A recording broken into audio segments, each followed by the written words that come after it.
Hello everyone, आप सब कैसे हैं। मैं उम्मीद करता हूं कि बहुत अच्छे होंगे और अपनी पढ़ाई को बहुत अच्छे से कर रहे होंगे। मैं आकाश कुमार पढ़ाना आईसीटी वर्चुअल क्लासरूम में आपका बहुत बहुत स्वागत करता हूं मेरे प्यारे बच्चों। जैसे आपको पता है मेरे प्यारे बच्चों, बेसिकली हमारी आपका 7th क्लास है और हम देख रहे हैं सामाजिक एवं राजनीतिक जीवन की बुक सेकंड और उसी का अंतिम चैप्टर हम लोग देखने जा रहे हैं, समानता के लिए संघर्ष। अच्छा, आपने इस बुक में बहुत सारे चैप्टर पढ़े हैं, क्या बताइए कोई चैप्टर आपको याद है इसमें? जो आपको सामने इमेज दिखाई दे रही है उससे संबंधित कोई चैप्टर आपको याद है? तो एक कहानी आपको याद आई होगी, ओम प्रकाश वाल्मीकि की कहानी। दिखाई दिया?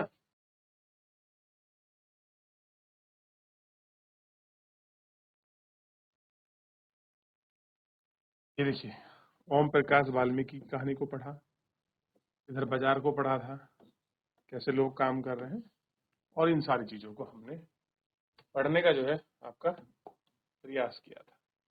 क्लियर है? वो कैसे कपड़ा बना रहे थे, क्लियर है, कैसे उसको बेच रहे थे, कैसे एक सोसाइटी बनाई। सही है? और इनको देखने का और जानने का प्रयास किया।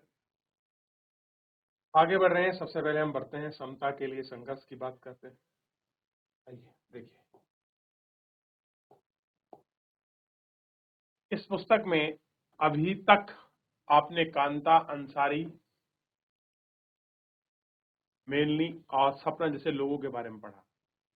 कांता जो एक कामकार थी, अंसारी फैमिली जो मकान ढूंढ रहे थे काम करने के, सपना एक आपका जमींदार से जो किसान ले रही थी, रुई उगा रही थी, ये पढ़ लिया था। इन सबकी कहानियों में जो बात समान थी यह कि उनके साथ असमानता का व्यवहार किया गया।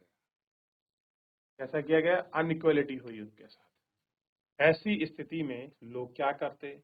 इतिहास में इस बात का उदाहरण है जहां पर लोग असमानताओं के विरुद्ध न्यायालय के लिए संघर्ष करने के लिए एक साथ अड़े रहे। क्या अध्याय 1 में एक रोज फॉक्स की कहानी आपको याद है? और अध्याय 5 में आपने स्त्री आंदोलन पर गढ़े चित्र के लेख आपने ध्यान रखे हैं। ऐसी कहानी की कोशिश के बारे में जिनके लोग असमानता के विरुद्ध अपनी कहानी और अपनी लड़ाई लड़ी, उन सब कहानी और असमानताओं को हम इनमें देख सकते हैं। ये दैनिक बाजार में अपना बेचता था, ये रोड वाले कैसे चादर बनाते थे, कैसे सामान बेच रहे, ये सब आप पिछले चैप्टर में कुछ ना कुछ कहानी और दृश्य के माध्यम से आप पढ़ और सीख चुके हैं, देख चुके हैं। इतना आपको याद होना चाहिए कि हमने क्या कुछ इस चैप्टर के बारे में पढ़ लिया है और कितना कुछ हमने इस चैप्टर के बारे में देख लिया।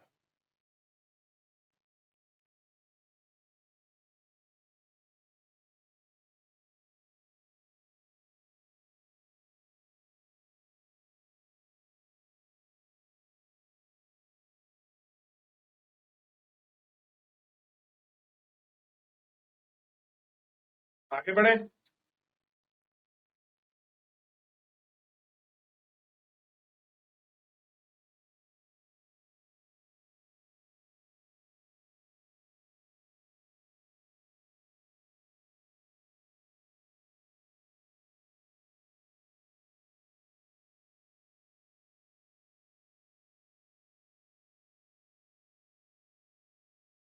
भारत का संविधान हर भारतीय नागरिक को समान दृष्टि से देखता है। पुस्तक के पहले हिस्से में आप पढ़ चुके हैं कि राज्य और उसके कानून की दृष्टि में व्यक्ति, किसी भी व्यक्ति के साथ जाति, लिंग, धर्म, उसके अमीर या गरीब होने के आधार पर कोई भेदभाव नहीं किया जा सकता। देश के हर वयस्क नागरिक को चुनाव के दौरान समान रूप से मत देने का अधिकार है और मताधिकार की ताकत के जरिए ही आप अपने प्रतिनिधियों को चुनाव में आपका चुनती हैं या बदलती है। एक शब्द आया है, वयस्क मताधिकार। ऐसे स्त्री या पुरुष जिनकी आयु 18 वर्ष से ज्यादा है या पूर्ण हो गई है, वो क्या कर सकते हैं? वोट देते हैं। आपको पता होना चाहिए क्या देते हैं? उन्हें मत देने या वोट देने का अधिकार है, जिनकी आयु 18 वर्ष हो गई है। समान मूल्य है वोट का, ध्यान रखना। कैसा है? सबका समान मूल्य है वोट का, कोई भी इसमें क्या नहीं है, कोई असमानता नहीं है, ये आपको ध्यान रखना है, कोई असमानता नहीं।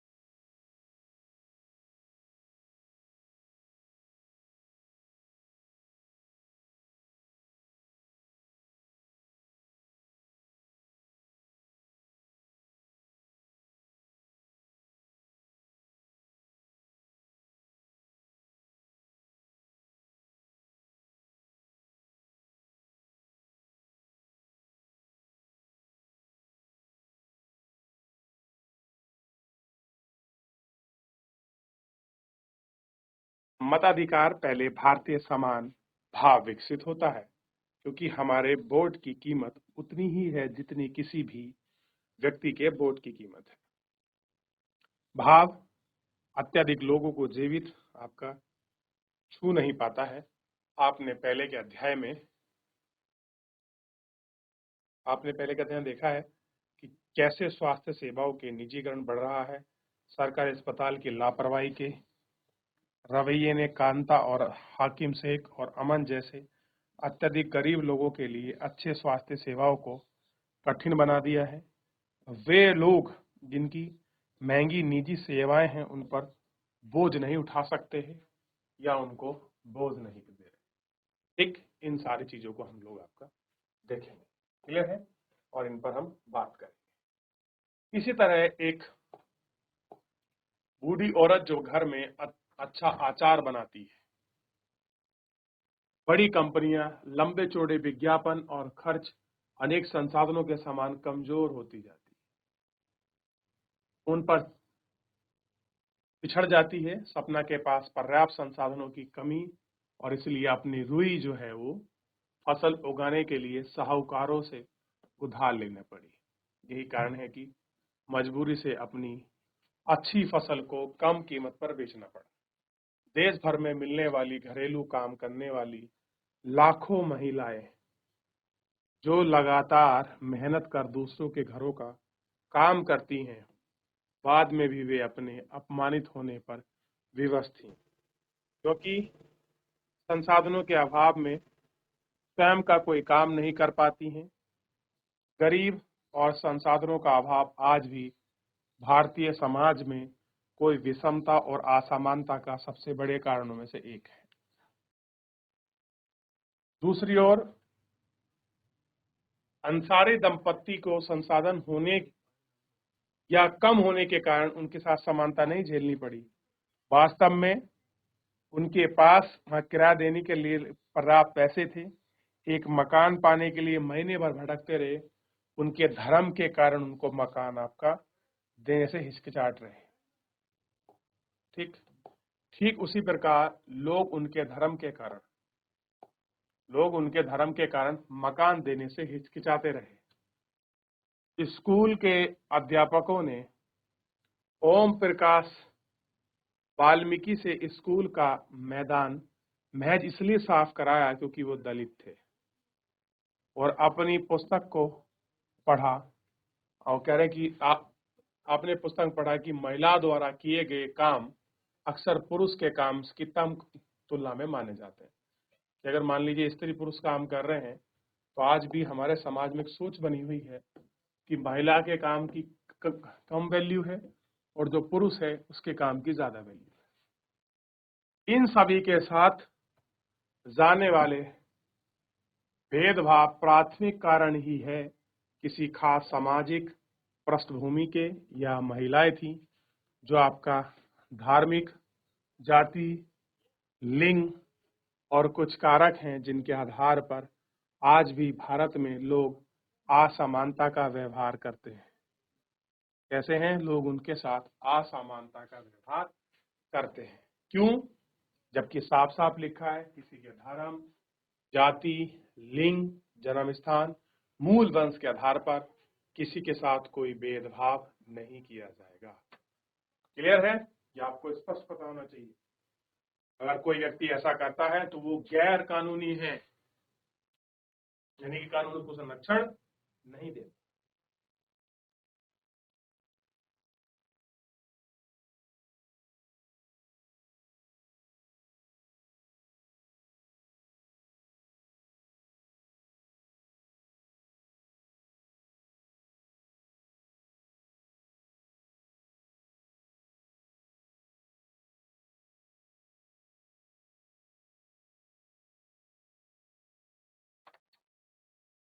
आगे बढ़े।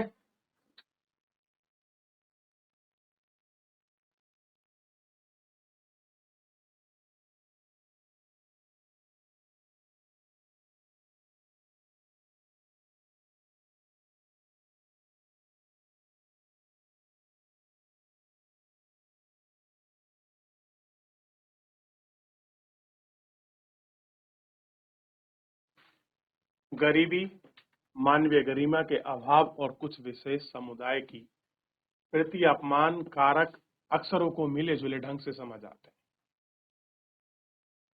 तय करना कठिन हो जाता है कि सरकार कहाँ एक तरह असमानता खत्म होती है, वहीं दूसरी तरफ असमानता शुरू होती है। एक तरफ गवर्नमेंट हम कह रहे हैं कि भैया अनइक्वालिटी खत्म हो गई, वहीं दूसरी तरफ स्टार्ट हो रही है। आपने पढ़ा है कि दलित, आदिवासी और मुसलमान लड़कियों में पढ़ाई के बीच ही छोड़ देने वाले संख्या में बहुत अधिक है।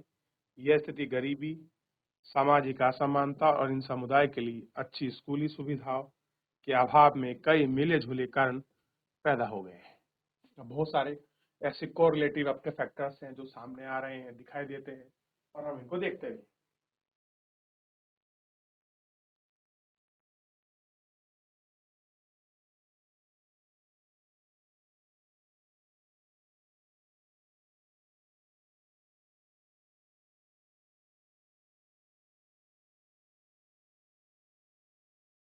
देख लिया, बात कर रहे हैं समानता के लिए संघर्ष।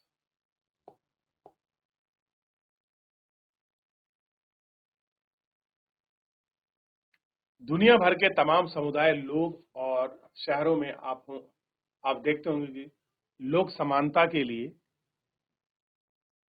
संघर्ष के कारण समान पहचान जाते हैं। वे लोग जो अपने साथ किए जा रहे भेदभाव के विरुद्ध उठ खड़े हुए, इनका सम्मान इसलिए भी करते हैं क्योंकि लोग इन्हें, प्रत्येक व्यक्ति को उसकी मानवीय गरिमा के साथ स्वीकार किया जाता है। सदैव से धर्म और समुदाय से ऊपर माना जाता है। इसलिए बहुत विश्वास है कि साथ ही अपनी समस्या का समाधान के लिए भी बुलाया जाता है। कैसा है? लोग अपनी शासकीय समुदाय के लिए भी हम एक साथ बुलाते हैं, जोड़ते हैं और उनको ठीक।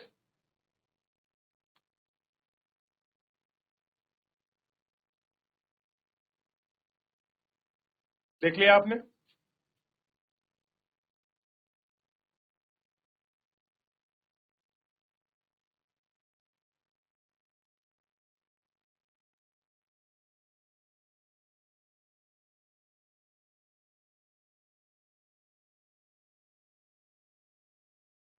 हो गया? आगे देखते हैं। जो बच्चे क्लास में खड़े हैं बैठ जाइए बेटा, कृपया सभी। अक्सर समानता के किसी विशेष मुद्दे को लेकर संघर्ष करना, कोई भी ऐसी पॉइंट है जिसको संघर्ष हो, क्लियर है? कोई भी ऐसा मुद्दा रहा हो, व्यक्ति समाज के एक दूसरे महत्वपूर्ण पहचान बना लेते हैं क्योंकि समानता की लड़ाई में बड़ी संख्या में लोग उनके साथ जाते हैं।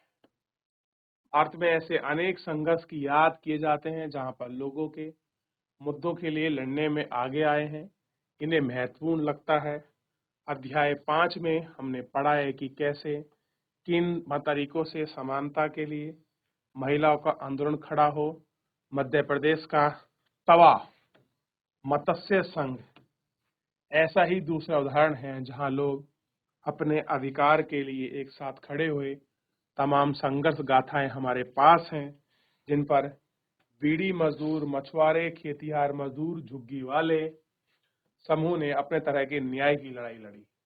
तो हर लोग समूह इकट्ठा होकर अपनी मांग को रखता है और न्यायिक बात करता है कि भाई हमारा ये राइट्स है, ये हमारा अधिकार है और हमको चाहिए, और वो उसी के तहत अपने अधिकार को मांगते हैं।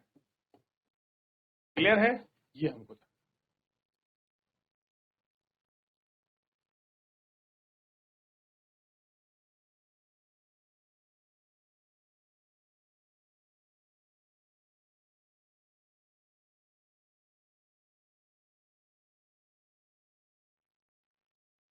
देख लिया।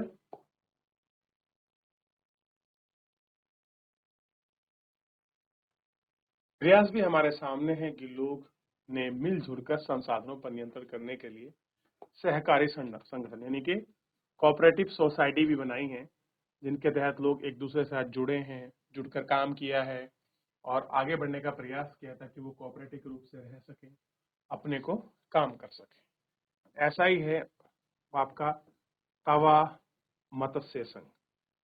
जब जंगल के बड़े क्षेत्रों को जानवरों के लिए अभयारण्य घोषित कर दिया जाता है, तब बड़े बांध का निर्माण किया जाता है। मान लीजिए कोई जंगल का बड़ा क्षेत्र है, उस क्षेत्र में जंगलों के लिए हमने अभयारण्य का मतलब होता है जानवरों के लिए कोई आरक्षित क्षेत्र कर दिया हमने, कोई आरक्षित क्षेत्र बना दिया आपने, अभयारण्य है। जैसे वो किसी हाथी को लेकर हो सकता है, शेर को लेकर हो सकता है, या हिरन, या कोई भी ऐसा जंगली जानवरों को लेकर कोई भी एक हथियार हो सकता है। और बड़े बांध का निर्माण किया जाता है तो हजारों लोग विस्थापित होते हैं। आप जानते हैं जब बड़े बड़े बांधों का निर्माण होता है तो विस्थापित होते हैं। ऐसा ही एग्जाम्पल है टिहरी डैम, और टिहरी डैम के बाद एग्जाम्पल आपने सुना होगा, जब हम लोग क्लास में पढ़ेंगे आगे 9th में, वैसे आपको मौका मिलेगा पढ़ने का, नर्मदा बांध परियोजना पर जब बांध बांधा वहां के जनजातीय लोगों ने विरोध किया, क्योंकि बांध जब हम बनाते हैं तो जो आपका पीछे का फेज होता है उसमें आपका पानी जमा हो जाता है, और पानी जमा होने से उसके पास पड़ोस के क्षेत्र यानी कि इलाके के गांव, जंगल सब डूब जाते हैं। तो लोगों को वहां से विस्थापित करना पड़ता है। तो लोग क्या होते हैं, लोग हजारों लोग वहां से विस्थापित होते हैं, और पूरे के पूरे गांव में लोग अपनी जड़ों को छोड़कर कहीं और नए गांव में बनती जगह पे आरंभ के लिए मजबूर हो जाते हैं। अब उनको क्या करना पड़ेगा, मजबूरन उनको उस गांव को छोड़ना पड़ेगा, जाना पड़ेगा, उनको शिफ्ट होना पड़ेगा।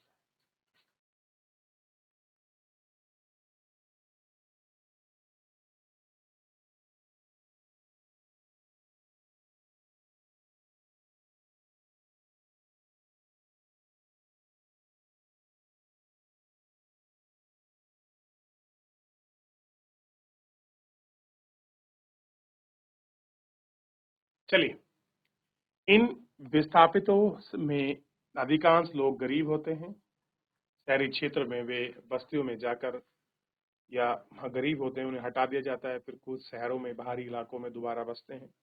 इस तरह वाकायदा ना सिर्फ लोग हटाते हैं बल्कि काम धंधे प्रभावित होते हैं, बल्कि शहरों में स्कूलों तक दूर दूर जाने की वजह से इन पर बस्तियों के बच्चों की भी पढ़ाई का अक्सर गंभीर रूप से प्रभावित होती है।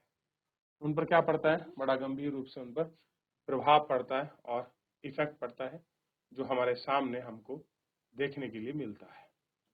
क्लियर है? अब देखिए, कोई व्यक्ति है जो बेचारा नाव लेकर अकेला दूर खड़ा हुआ है, ठीक है, तो ऐसे ही बहुत सारी चीजें हैं जिनको हम लोग अभी नेक्स्ट लेक्चर में कंटिन्यू करेंगे और पढ़ेंगे। तो फिलहाल मेरे प्यारे बच्चों, आज के लेक्चर में इतना ही, मिलेंगे नेक्स्ट लेक्चर में।